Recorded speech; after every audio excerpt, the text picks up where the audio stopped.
We're heading across the pond as the Indianapolis Colts are taking on the New England Patriots in Frankfurt, Germany this weekend. What can the Colts do to get a win right before their bye and potentially knock Bill Belichick straight into retirement? Let's talk about it. Welcome to the Horseshoe Huddle Podcast presented by Fan Nation on SI.com, part of the Fans First Sports Network. My name is Andrew Moore, and I'm joined here as always by my co-host and fellow writer at Horseshoe Huddle, Drake Wally. Drake, no longer is it Manning versus Brady. No longer do the Colts and the Patriots rule the AFC. Colts come into this game 4-5. The Patriots, I think, are 2-6. So definitely not what it used to be, but definitely still some bad blood between these teams, and each team desperately needs a win on Sunday. Yeah, and you're absolutely right. It hasn't been that for a while. It hasn't been Manning versus Brady for a while. And last time you really saw the Patriots and Colts, it was the end of the Frank Reich era. So Mm-hmm. about this time last year, the craziness that was the Jeff Saturday era began. So hey, the Colts this is a huge game for them. They got to get that. They would love to go into that bye week at 500, reset things, get ready for the last part of the season, which is pretty easy actually, with all things considered. And then New England, very simple. Bill Belichick is coaching for his job at this point. And it's kind of crazy for us to say that. And in a weird way, even as a couple guys that cover the team, I can't really imagine an NFL without Bill Belichick. So it's kind of crazy to hear that. But at the end of the day, 2-7 is the worst that I've seen him at. So I think that he's got to win, or his seat's going to be pretty hot after this game. I agree. There's been rumors swirling for weeks now that Bill Belichick's job is in jeopardy, and I think with the history that's gone on between the Colts and the Patriots, Robert Kraft, I don't think certainly has any love lost for the Indianapolis Colts and the franchise. But when you mentioned that it's been about a year since since the Colts fired Frank Reich, hired Jeff Saturday, man, it does not seem like it's been just a year. It feels like it's been multiple years since that happened with everything that's gone on in Colts country over the past 365 days. Wyatt Law starts us off hot here in the chat. He says Minshew has to find a way to pass out of a 8 in the box defensive looks. Belichick will scheme to take away JT and Zach Moss with Downs possibly out. The tight ends need to get more targets. Our path to W. Well, Wyatt Law covered basically everything for our show here. So that's it. That's it for the evening. But now, good to see you, Wyatt. Thanks for joining us this evening. Stats Matt is in the house. What's up to you, buddy? Our good friend Nathan Comanci is here. I got a question. Will Braden Smith play Sunday? So we'll talk about the injury report later in the show. But Nathan, so far, so good. It looks like Braden Smith is on track to return to the starting lineup for the Colts this weekend. Camden Roberts is also in the chat. What's up to you? Truitt is here. If we win, Kraft cuts the cheese with with Belichick. It very well could be possible. Yeah. We've also got Steve from he's joining us from Facebook this evening. Let's get to it. And Steve is exactly right. Let's get into this. So if you haven't done so, I don't know what you're waiting for. I say it every episode. Go follow us on all of our socials, like Horseshoe Huddle on Facebook, follow at Colts on FN on X, and subscribe to the Horseshoe Huddle YouTube channel. Hit that bell so you know whenever Drake and I go live, whenever Shad goes live with the Saddle Up Show, so you never miss an episode. And if you can't catch us live, Apple, Spotify, Google, wherever you listen to podcasts, we're on there as well. So make sure you subscribe and give us a 5-star review so we can reach other Colts fans just like you. Drake, let's dive right into it here. The Colts are 2-point favorites against the New England Patriots. Second week in a row that the Colts are going to be road favorites. Technically, they are on the road, as this game, if it wasn't played in Germany, it would be played in Foxborough. And in to be honest, I think that's the right amount. I don't think that this game is going to be necessarily a blowout like 35-7. But I think that the Colts, if they execute and they make the right plays in the right opportunities, I think that the Colts should come away with the victory. And basically, we're going to dive into what those keys to victory are tonight. Yeah, and at the end of the day, the Patriots are as bad as they've looked, I think, since Cam Newton was the quarterback. When they just I looked think totally out of worse. sync. Yeah, probably worse than that at this point, because I think they still managed to scrounge out 7 wins that season. Mhm. So at the end of the day, they're beat up, they're injured. One of their best, I mean, if not their best pass catcher is done for the year. The running back committee they thought was going to work with Stevenson and Zeke really hasn't panned out like they figured it would. And of course, the biggest one is Mac Jones. Looks like that rookie of the year that he had was a flash in the pan at this point. So I think that the Colts, kind of like with the Panthers, here we are again.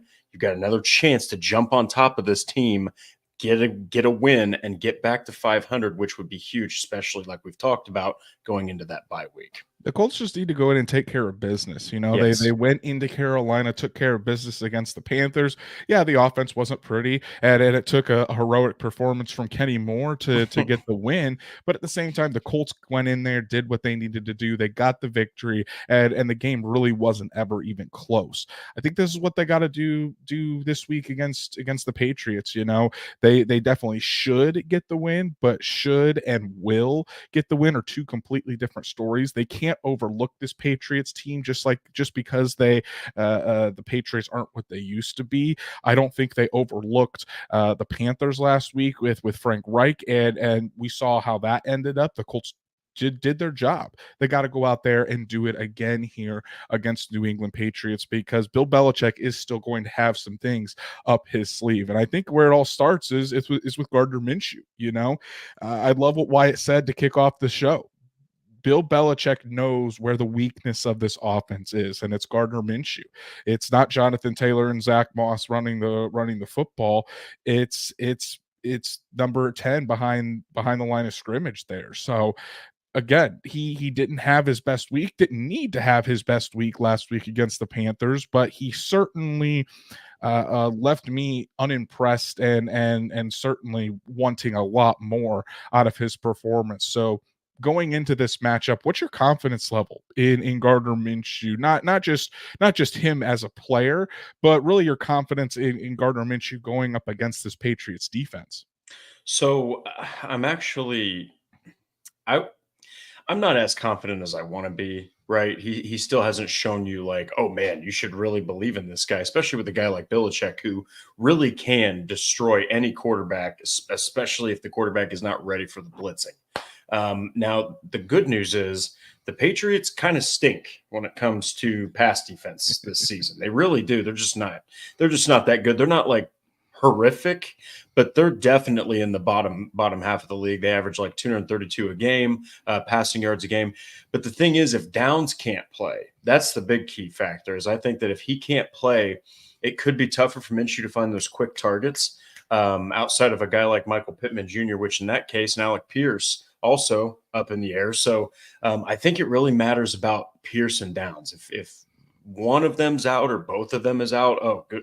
God forbid if both of them are out, I think it's going to be even more important to get the ground game going and for Michael Pittman Jr. to have himself a game. Patriots, I think, are 21st in the league against the pass, averaging around 233 yards per game allowed. So definitely not the Patriots defense of old, where it was hard to throw the ball against these guys. No longer is Stephon Gilmore there in New England. J.C. Jackson is still in New England, but this second act for J.C. Jackson definitely hasn't gone well, and it doesn't seem like Jackson is going to travel with the Patriots to Germany. So you're looking at probably Jonathan Jones, who's a little banged up, being their number one corner. So it's not like that Gardner Minshew is going to have to go up against these all pro level talents at cornerback that the Patriots have had in the past, but he's still going to have to deal with probably a decent amount of blitzes and a decent amount of pressure thrown his way. Gardner Minshew, I think, is facing pressure on, or opposing defenses are sending pressure on Gardner Minshew at like a 47% rate, which is easily highest in the NFL. It's because defensive coordinators are noticing when you blitz and put pressure on Gardner Minshew, it's like night and day from when you don't, and he has time back there to throw. So he has definitely seemed skittish going into these last few weeks. Almost like Stats Matt was kind of saying on Monday how he was seeing ghosts.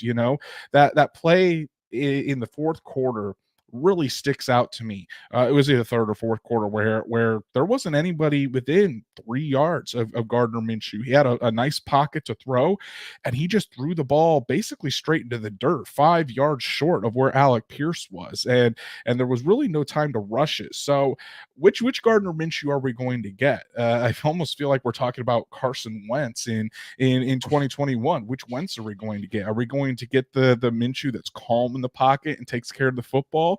Or are we going to get happy feet Gardner Minshew that feels the pressure before it's there, can't really handle or pick up the blitz, and it ends up turning the ball over multiple times, and that very well could be the difference in this game. Yeah, and it's such an indication when the blitz gets brought that often, right? That's just an indication that the defensive coordinators are not afraid of that guy's mobility, because really truly devastating runners at quarterback, they don't get blitzed that often. They do get blitzed to an extent, especially if they struggle with pressure. But my goodness, that just shows that they're not afraid of him running away from anybody. So I at the end of the day, I think that it's a really difficult question, because the defensive opposition to Gardner Minshew is really not that great. I mean, everyone remembers Belichick for all these just disgusting defenses that would just ruin your quarterback and this and that. And last year with Sam Ehlinger, it's just not that way this year. They're an exploitable defense. I mean, you can really hit them hard with the passing game. And so I think that this is weirdly an opportunity for Minshew to maybe show, hey, the Panthers game, that was just a tough ground and pound type of game where we had to just get by with the win. This is a chance for him to show that he can shine, and he can do it on, primetime stage technically, because it is the morning game in Germany. So I think this is a good shot. I do think it's still going to depend, like I said earlier, on the availability and health of both Downs and Pierce. CMDSR says, Bill will bring the pressure. Always. And in honor of CMDSR, he's always the one telling you guys to like the video. Go ahead and get a like on this video. So I got to give a shout out to him. Stats Matt says Gardner Minshew and Mac Jones are tied for the league lead in turnover worthy plays. Just kind of shows you how it's been night and day from Gardner Minshew's past performance to how he has performed this year with the Indianapolis Colts. But let's switch gears a little bit, Drake, and let's talk about the running game. Last week against the Carolina Panthers, nothing to ride home about with this running game. I think Jonathan Taylor averaged 2.6 yards per carry. Zach Moss had only 3-point-something yards per carry. The Colts really couldn't run the ball against this Carolina Panthers team. So do you think there's going to be a resurgence in the running game this week going up against the Patriots? Or is this going to be a theme where we're starting to see the running game maybe come back down to earth a little bit? I think that they're going to need to open up the ground game by passing it, because I think right out of the gate, Belichick's going to take that away. I think he's going to force Minshew to beat them. And I think he's going to have to open up the ground game. Now, I also think, little spoiler here, I do think that that's going to happen to an extent, just because Steichen is going to figure it out. I think he's going to know who to hit on that defense, who's better than who. He's going to understand who to use and who to get open, and maybe brush off a crossing routes. You're going to see guys get open, because the Patriots are not good against pass defense. So I do think that they're stronger against the ground, yes, but they're a defense that can be gashed in the ground game.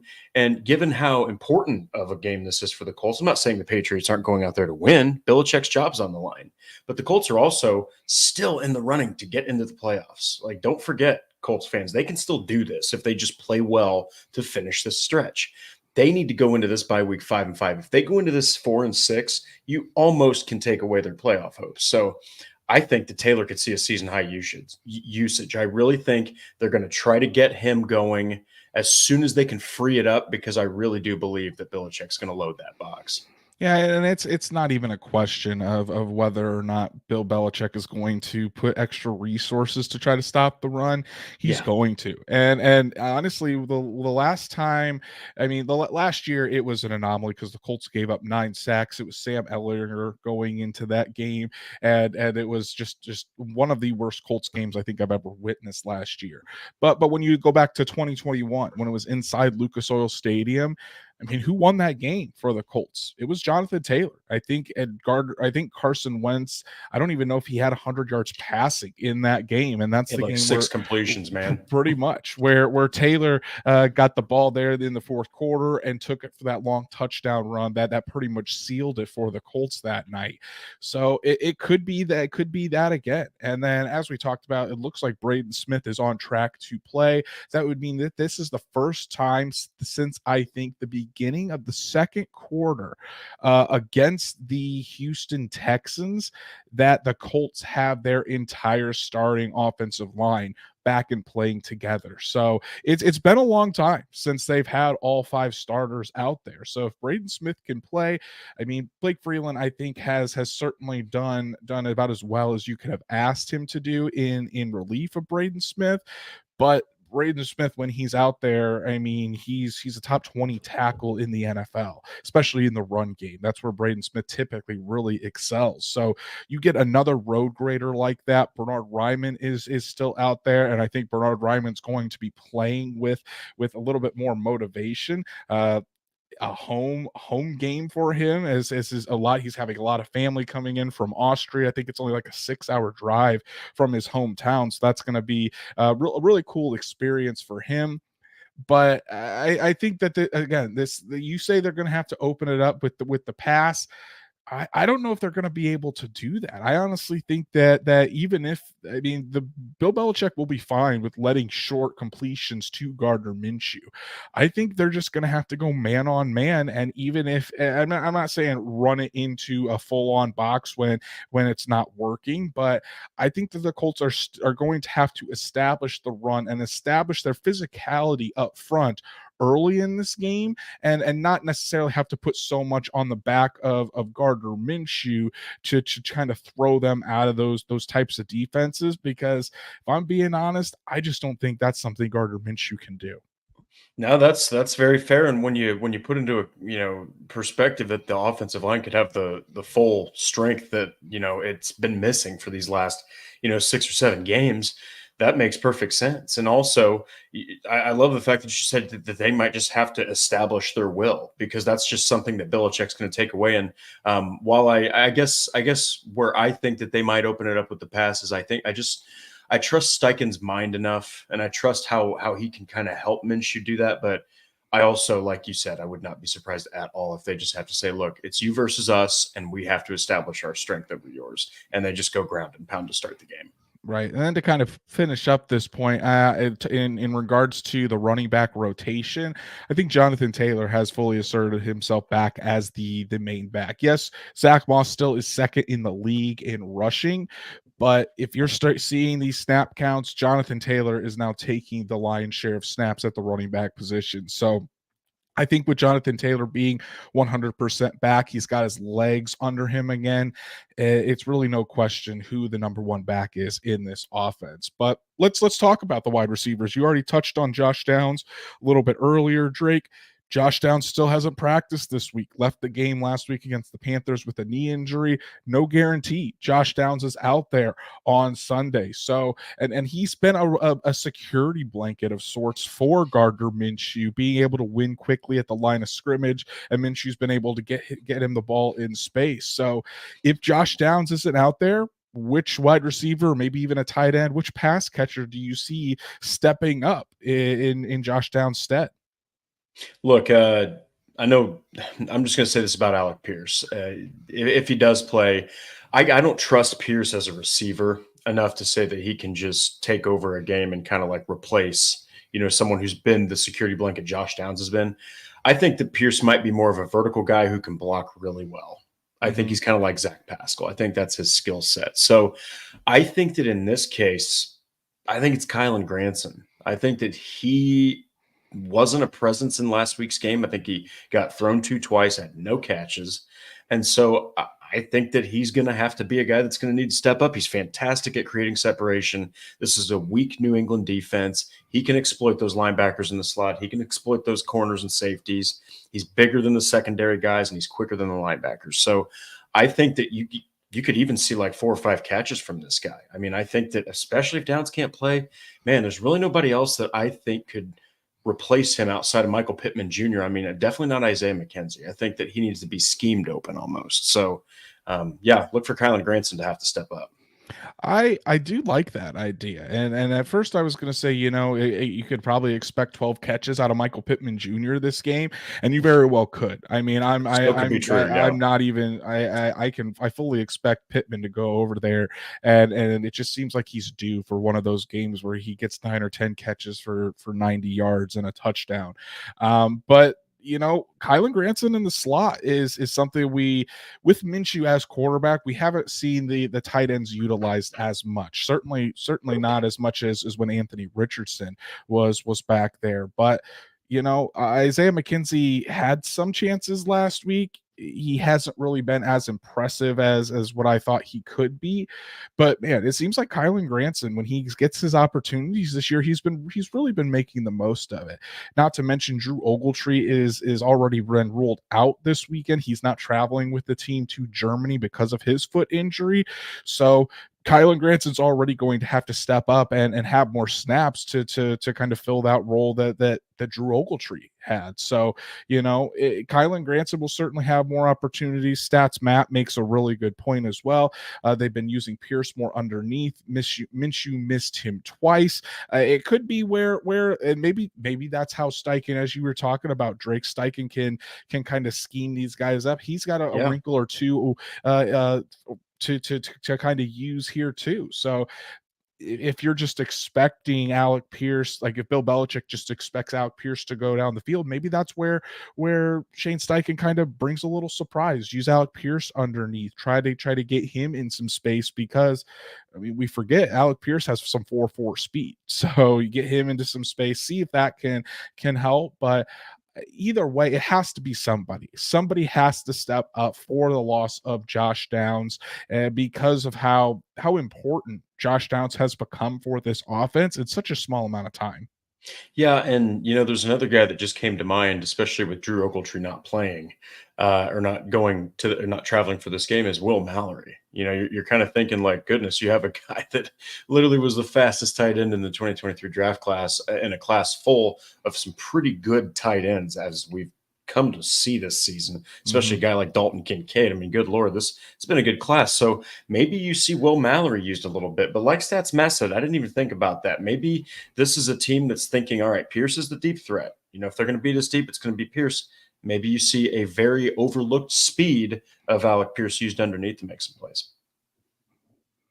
Let's turn our attention to the other side of the ball here, Drake. And man, for the Colts struggling, giving up 3 straight games of over 30 points, they're certainly entering a stretch where this defense can get right. Going up against the Panthers, the Colts defense certainly had their way against Bryce Young.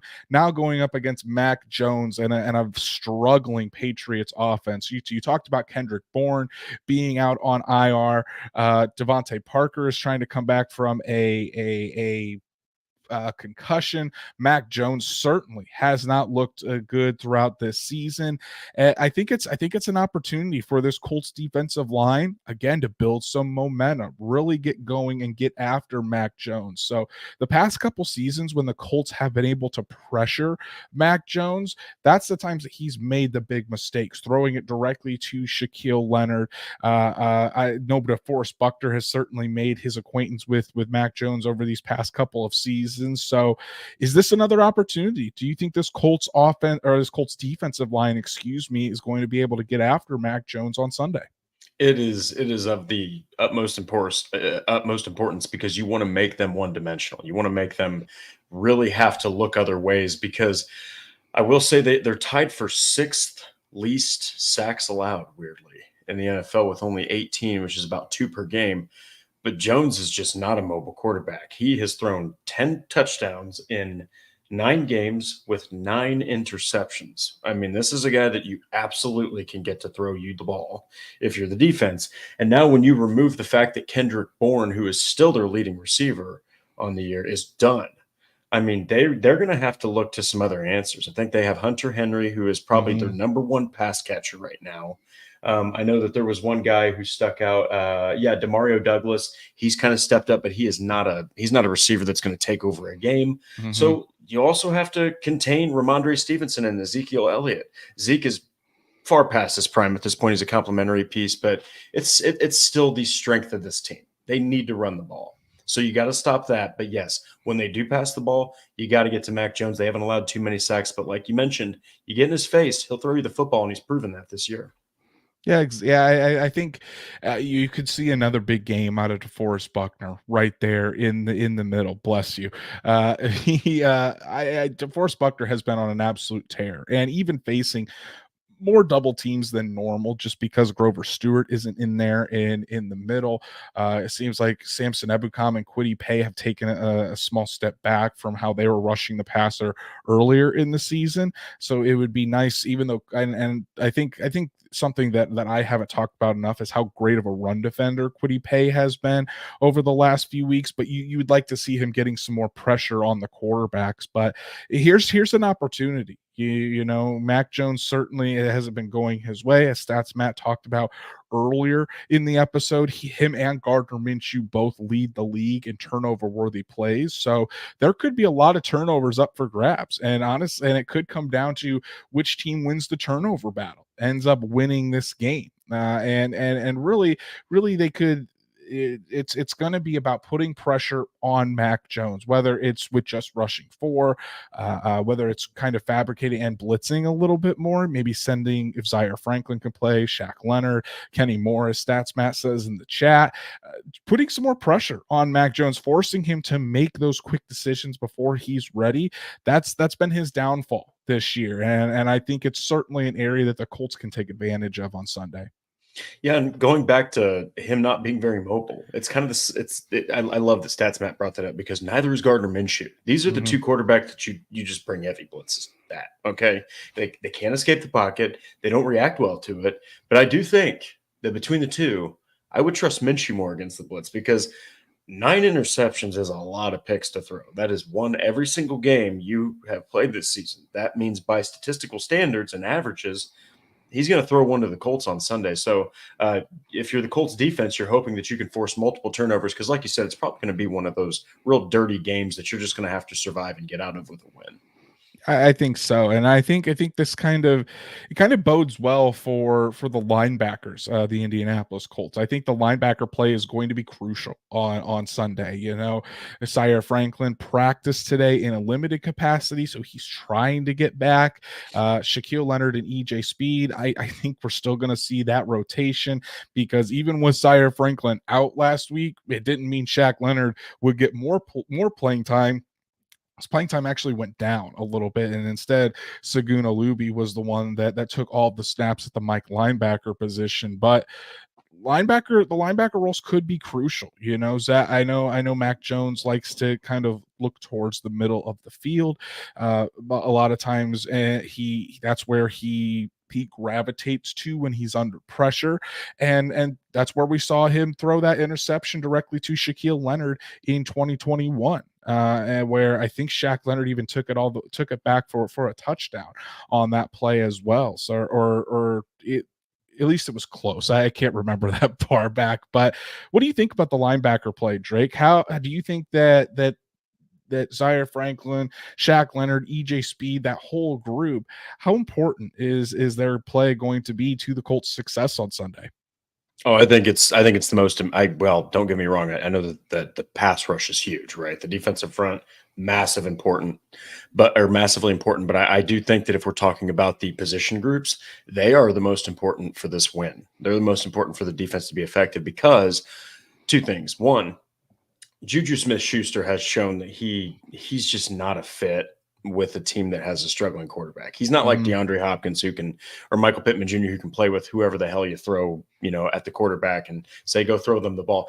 He can't do that. You thought Mhm. he might be able to after he went from Pittsburgh to Kansas City, but he's just not played very well this season. So he's not really a downfield threat. Devontae Parker, he might come back in this game, but even if he does, neither one of those guys have really stood out as guys that can take over. So I'm looking at the rest of this roster, and what sticks out to me is Mike Gesicki and Hunter Henry.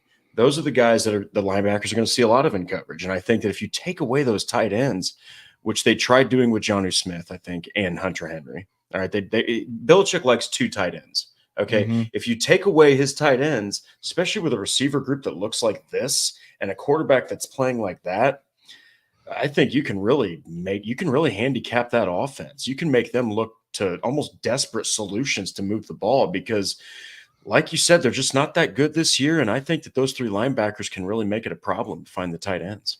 Third down is going to be a very crucial down. I mean, it is every week, but on third down, that's when you see Hunter Henry and Mike Gesicki getting the most work. That's where that's the security blankets for Mac Jones. On third down, he's looking to those guys over the middle of the field to pick up those first downs. So it's going to be on Zaire Franklin, Shaquille Leonard. It's going to be on EJ Speed, who's primarily out there on third downs to make sure those guys are covered, not give up those third down conversions to allow Mac Jones and this Patriots offense to kind of just make their way down the field and sustain long drives, force him into uncomfortable situations by taking away where he loves to go with the ball and try to make him beat you on the outside. X factor, Drake, let's talk about it. I think we could go a lot of different ways, to be honest with you. So many. Sometimes in the game, it's like, where the obvious X factor is going to be, who could decide this game. But really, there's just so many different areas, I think, with this matchup between the Colts and the Patriots that could decide it all. So who is your X factor going into this game, this Week 10 matchup? Given that this is such an important game, it's almost a must win for the Colts. Mm-hmm. Given that it's probably going to be dirty, and given that the last time that this game really mattered, that this matchup really mattered, he was the reason the team won. I think Jonathan Taylor is without question the top guy. He's the X factor. Give this man the ball, establish the run the damn ball mentality. I'm going to be wearing my sweatshirt that says it on Sunday morning. All right. They need to give that man the ball. It needs to be in his hands 20 plus times. And as far as handoffs, 3+ times through the air, get Jonathan Taylor that football. He showed against the Patriots he can make good things happen. And this defense is nowhere near as good as the one that he made that big play happen against. I like that. I don't like Stats Matt continuing to read my mind and taking my X factor from me before I can get it out there. It's Gardner Minshew, Drake. For me, it's Gardner Minshew because the turnover battle is going to be so important with Sure. with him and Mac Jones leading the league in turnover worthy plays. With it seems like whenever Minshew doesn't turn the ball over, the Colts have won. When he does turn the ball over, it almost always ends in a loss for the Indianapolis Colts. So it's going to be Gardner Minshew. He has to stay calm in that pocket. He has to protect the football. Get the ball into the hands of your playmakers, Jonathan Taylor, Zach Moss, Michael Pittman Jr. Allow them to go out there and do the work against this Patriots defense. Don't think that you have to put this offense on your back and play Superman. That's not what you're being asked to do. Be the field general that the Colts brought you in to be, and I think this Colts offense will be just fine on Sunday. So again, 9:30 a.m. Eastern, Frankfurt, Germany. The final game overseas for the NFL this season. Colts, Patriots. Who you got, Drake, before the Colts head into their bye? I got the Colts. I think this is I was going to say something, but superstition, so I won't. But they're going to win the game. I don't think they're going to score a lot of points, but they're still going to go over 20 points, so they'll keep that whole only team to score over 20 points per game streak going. But it's going to be 23-10, and I think the Patriots only score 10 because I'm looking here against Dallas, 3 points. Against New Orleans, 0 points. They did beat Buffalo in Week 7, but 3 out of their last 4 games, which have been losses, they've scored only 17. So I think that the Colts are really going to force Mac Jones to beat him. I think they're going to take away the ground game. I think those linebackers are going to cover well enough against that duo of Gesicki and Henry to where it's just going to be up to the receivers. And I just don't think that mixed with the offense and the way it plays and Mac Jones and just how neither Parker or Smith-Schuster are working out, I just don't think the wide receiver core for the Patriots can win a game. I like it. Stats Matt says 23-16 Colts. Also Anybody fair. else have their prediction? Throw it in the chat. We'll throw it up on screen here. I'm going with the Colts as well. I just think that this, even though they're a little banged up, even though they're without Anthony Richardson, this Colts team is more talented than the New England Patriots. They've got a defense that I think can make more plays. The Patriots don't have anybody on their offense that is at the same level of a Jonathan Taylor, a Zach Moss, a Michael Pittman Jr. I just think the Colts are more talented. And when coming up against an offensive mastermind like Shane Steichen, I don't think it's going to be as easy for Bill Belichick to take away what the Colts do. I still think they're going to be able to run the football, and I don't think it's going to be. I don't think it's really going to be that close. I think I'm going to go Colts 27, Colts 27, Patriots 17. So I think it's going to be about a 10-point split, and I think it's going to be on the back of the Colts really taking care of the football and this defense making plays at opportune times. So my opinion, the Colts are going to go into their bye week at 5-5, take the week off, kind of refresh a little bit, get ready for that stretch run, because the Colts are going to have to win a lot of games if they want to make a final playoff push. So Drake, let's look at the injury report for the Indianapolis Colts here. And to be honest, not that bad. It's not a bad injury report currently. So obviously we already talked about it earlier in the show, but Juju Brents and Drew Ogletree have not practiced this week. They will not play against the New England Patriots on Sunday. They did not travel with the team to Germany. I think the Colts are on their flight right now, heading over there to Germany, but those guys are not traveling with the team. Josh Downs has not practiced this week either. He is traveling with the team, so we'll have to see kind of what happens there with Josh Downs, but he still has not practiced. And then Zaire Franklin did not practice Wednesday, was a limited participant on Thursday. The Colts did a walkthrough Wednesday, full practice today. So it looks like Zaire Franklin is trending in the right direction. We'll kind of have to see what he is on the injury report and how that knee injury kind of holds up as we get closer to Sunday. Yeah, and hey, if you can get Zaire Franklin to play in that game, kind of like we went back to talking about the linebackers, Shaq Leonard, we just for time's sake, we won't get into the whole snap issue with Shaq Leonard, because again, he was vocal a second time that he is not happy with his snap counts, but it is so much more beneficial if you have Zaire Franklin in there and EJ Speed and Shaq Leonard, because like we talked about, they're going to go to those two tight ends, and man, Zaire Franklin's been playing out of his freaking mind this season. So yeah, so it would definitely help the Colts defense to get Zaire Franklin back out there. Here's also a help for the Colts offense. We talked about him, but let's reinforce the fact that Braden Smith has practiced in full the past 2 days. So it looks like Braden Smith is on track to play on Sunday, which would be a really big boost to this Colts offensive line. Just having all 5 guys back there, and Braden Smith is an obvious upgrade over Blake Freeland. And hey, look, I'm going to give props to 2 guys on the offensive line this year, Will Fries and Blake Freeland. Blake Freeland was not expected to play this much. He's played both left. He's played both right. And I think that he's taken his lumps early, and that's very awesome for him because it's given him so much experience early on, especially against elite pass rushers. But hey, at the end of the day, you want Braden Smith back because it gives that Colts the original starting offensive line of 2023. Exactly. Tony Brown, who is dealing with a concussion, he practiced in full today. He looks like he'll be back. I don't think he'll be out there on defense, but in his normal gunner role on special teams. And then Alec Pierce, I think, just tweaked his ankle in practice. He was limited today, so we'll have to see if that ends up being serious or not. And if it is, Colts could be without Alec Pierce and Josh Downs for Sunday, which would greatly hinder this offense, in my opinion. But Drake, let's move on to the latest Colts news and rumors here.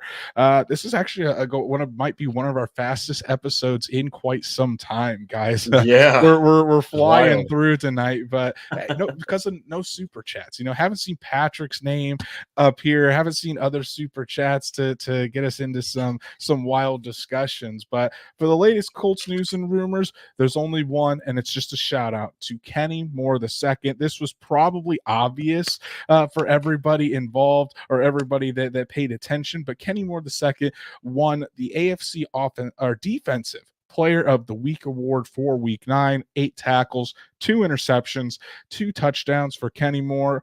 Well deserved. Nobody even came close to matching what Kenny Moore did last weekend. And after seeing last season and just how much of a down year it was for him, it's awesome to see how he's been playing this season. He has a game like that. His family traveled to that game to watch him play. He's just showcasing that he's pretty much back to the Pro Bowl form. And hey, I don't mean to talk too highly, and I knock on wood, but if he keeps playing like this or anything close to it, maybe you're talking about finally getting an All-Pro. You'd love to see it. You really would love to see it. Wyatt Law with his prediction real quick says 30-13 for the Colts. So Wyatt is all on the bandwagon here. Let's take this one final question because it kind of relates to Shaq Leonard's comments here from Toby. Toby says, do you think we still move on from Gus Bradley? So it's going to be interesting. I don't think anything has been decided yet. I know Shane Steichen backs Gus Bradley, but I mean, if the Colts defense continues if it struggles at a high rate to end this season, I mean, I don't think Gus Bradley is necessarily 100% safe. He needs to show some improvement with this defense. It definitely doesn't bode well for him that Shaq Leonard is so unhappy with what's going on. It could be that things do need to change, but I don't think any decision has been made yet. I think the Colts are waiting to see how the rest of the year plays out. But if the Colts continue to rank towards the bottom in like yards given up, in points, in all these various metrics, and you don't see this team really coming out and showing what it's worth on defense, I wouldn't rule it out. I mean, I don't think Gus Bradley is a 100% is locked in as the Colts defensive coordinator for next year. Yeah, and hey, Toby, thank you so much for the question. Right now, they are third in the NFL in most points allowed, tied third with the Chicago Bears at 26.9. So, in short, Gus Bradley's seat is hot. I think his seat is hot. I think if he continues to allow points like this, these kind of performances, I don't think that he will have a job. Now, this game upcoming is also really telling, because if somehow the Patriots go out there and score more points than what they should against the Colts, you're going to start to see a lot of people questioning Gus Bradley. And like Andrew said, and we won't get into it, but going back to what Shaq Leonard has been saying to the media, how he does not understand why he's not getting the playing time he should. He really feels like he's back to a high enough grade of health to play more snaps. We'll just have to see. But really, at the end of the day, it's all about performance. And so far, it's not been that great. Say what you will about Matt Eberflus and his scheme, and rightfully so. Eberflus would definitely get on my nerves quite a bit just watching this Colts defense play.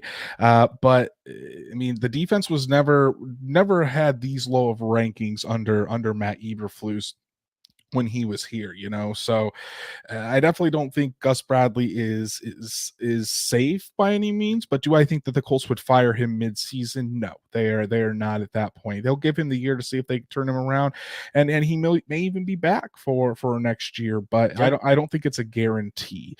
Since we have some we'll take one more for our loyal listener, Wyatt Law here. Well, Wyatt Law says, practice squad promotions. How about KJ Hamler, Darren Hall, or Marcel Dabo? That's the one that I think could be very interesting, Drake, because the game is being played in Germany. Shane Steichen might want to have Marcel Dabo come up from the practice squad so he can play in his home country over there.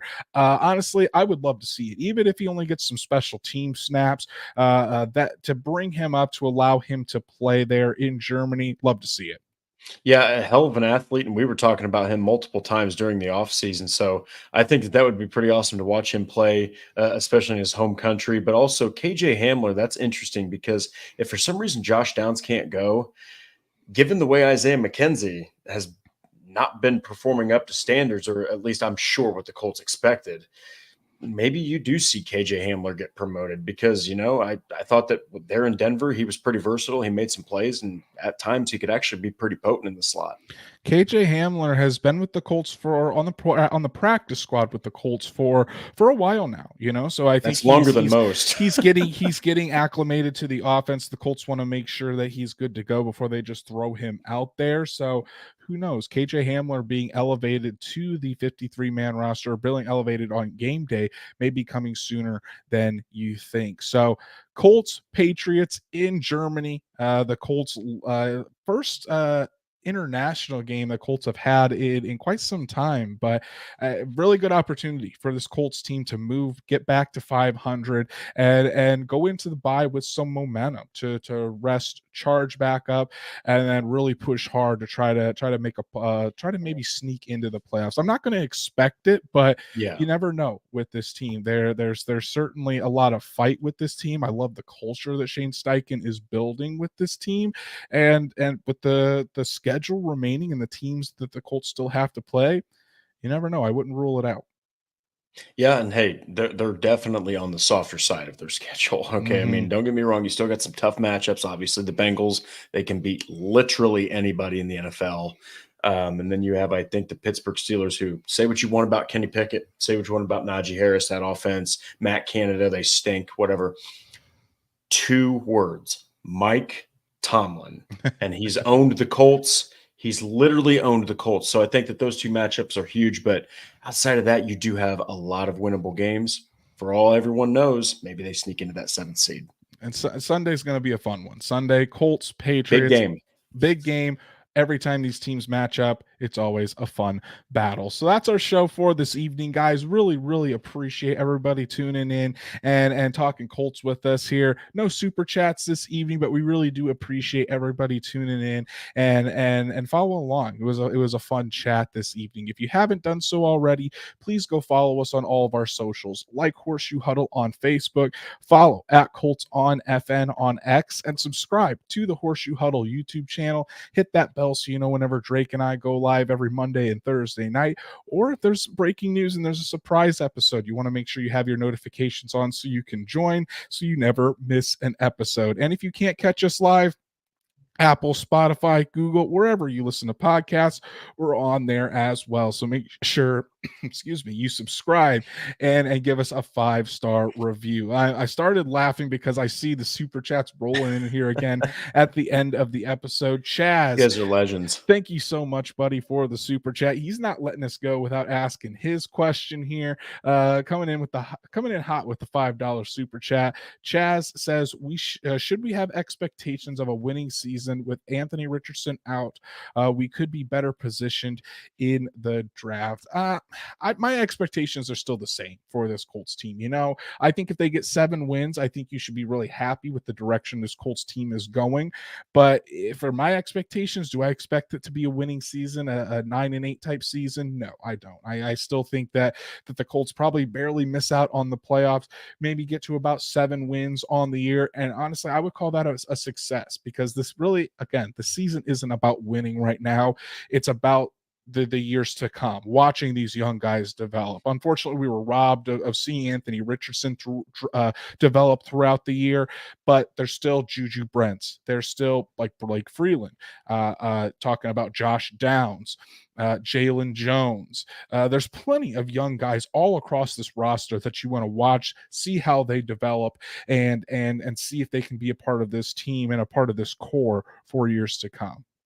Yeah, and I actually, even with Anthony Richardson for 17 games, I expected 6, maybe 7 wins.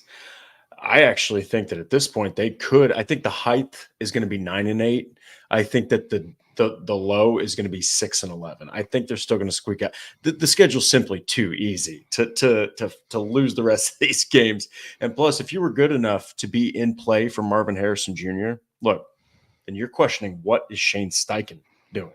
Like you're immediately questioning, is this guy worth the 6-year contract we signed him to? So I think that they're not worried about draft position. They've got the guy that they want. They've got Josh Downs. They've got Juju Brents. They've got Anthony Richardson. They got 12 freaking guys in this last draft. Plus, outside of Marvin Harrison Jr., which, as Andrew has mentioned, and since it's not draft time, we won't get to it very much. But there are a lot of wide receivers that can make Chris Ballard and Jim Irsay and Shane Steichen very happy in the upcoming draft that aren't Marvin Harrison Jr. I'd be pretty happy if coming away from round one, if the Colts have one of Malik Neighbors or Rome Odunze, I'd be pretty happy if it was me. So and then one final super chat, Patrick coming in, the CFO coming in clutch, giving his nightly super chat here. Fixed Patrick, thank you so much. Fixed it, he says. Thank you so much, buddy, for all of your support. It's always a great time when you're here in the chat talking shop, talking Colts football with all of us. Patrick, thank you so much, buddy.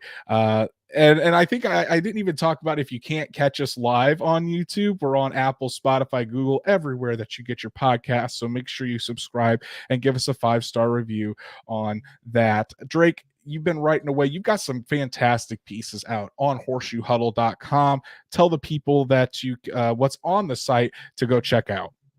So I'm going to be releasing my 3 offensive and defensive keys to beating the Patriots. I probably will write those up tomorrow on Friday. So go check those out when they release. But the one that I wrote was a lot of fun recently, and it was Jim Irsay, just a year in review, because this time last year, let's just be honest, it was probably the most insane press conference I've ever seen. Not only in the NFL, maybe ever. And it involved an owner and a frustrated owner. And a year later, we got the guy doing freaking dig 'em up dances to Meek Mills in the locker room after he beats his former coach that he fired a year ago. So go check that piece out. It was a pleasure to write. And Jim Irsay, he's one hell of a crazy guy, man. I love it. And then that article that you wrote, Drake, it is fantastic. So everybody, please go check that out. It even brings up some of the old quotes talking about sausage making, rocket science, comparing Chris Ballard to Michael Jordan. I will never forget that press Not conference. rocket science. What we do is simple. What I will never forget watching that press conference, where I was, and just that entire day, honestly, where my jaw hit the floor. It seemed like every 15 minutes dealing with Colts news. But definitely go check those pieces out by Drake. For myself, got a piece out about Bernard Reimann going over to Germany. He's got a lot of family and friends coming from Austria to watch him play for the first time ever in the NFL. The only person who has been able to see him play in person is his dad. So really, really cool experience this weekend for Bernard Reimann, and wouldn't be surprised if he goes out there and balls out at the left tackle position on Sunday. So make sure you check that out, and all of the great writings from our colleagues at horseshoehuddle.com. Go follow Drake at DWalsterDrake. You can follow me at Andrew Moore NFL, and we'll be back Monday night to break it all down for you as the Colts take on the Patriots in Germany. We'll see if we're joining you again on a Victory Monday. So everybody enjoy the game in Germany. I know it's a 9:30 a.m. kickoff Eastern time, but hey, grill up some brats, drink some beer, because over in Germany it's 5 o'clock. So it's 5 o'clock right over there. So make sure you get all your German food indulged while you're watching the game. And we'll be back Monday night to break it all down. So for Drake and myself, have a great weekend. And I'm sure we're going to be enjoying a very fun episode on Monday. We'll see you then.